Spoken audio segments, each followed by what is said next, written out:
Welcome to Blizzard Fire. We hope this video helps fire up your solution.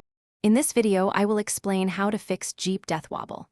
This unsettling experience is a violent, uncontrollable shaking of your Jeep's front end, often triggered by hitting a bump or pothole, especially at speeds above 45 miles per hour.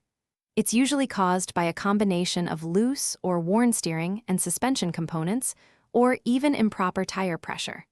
Start by checking your tire pressure. Ensure all tires are inflated to the manufacturer's recommended specifications. Also, inspect your lug nuts for proper tightness, typically between 85 and 125 foot-pounds, using a torque wrench. Next, let's examine your Jeep's steering system. With your vehicle on the ground and a helper slowly turning the steering wheel back and forth, carefully inspect the track bar, tie rod ends, and drag link. Look for any visible looseness, deflection, or excessive movement at their joints and bushings. Worn track bar bushings, for instance, can cause the axle to be off-center and lead to wobble. If you observe significant play or damage in any of these parts, they must be replaced to ensure proper steering response and stability. Now, let's move to the suspension and wheels. To check ball joints, lift one front wheel off the ground and use a pry bar under the tire to check for vertical movement.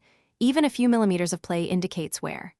Inspect your control arm bushings for any cracks, tears, or excessive movement, as these can lead to unstable steering and clunking noises.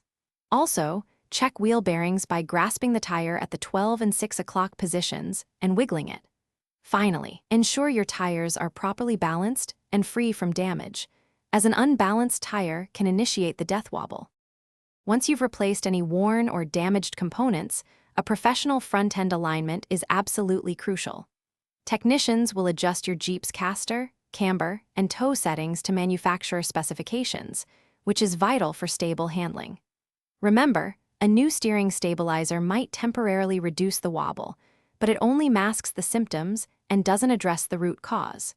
If, after performing all these checks and replacements, your Jeep still experiences death wobble, it's best to consult a qualified mechanic for a thorough diagnosis and specialized repair. Thanks for watching. If you found this helpful, don't forget to like and subscribe.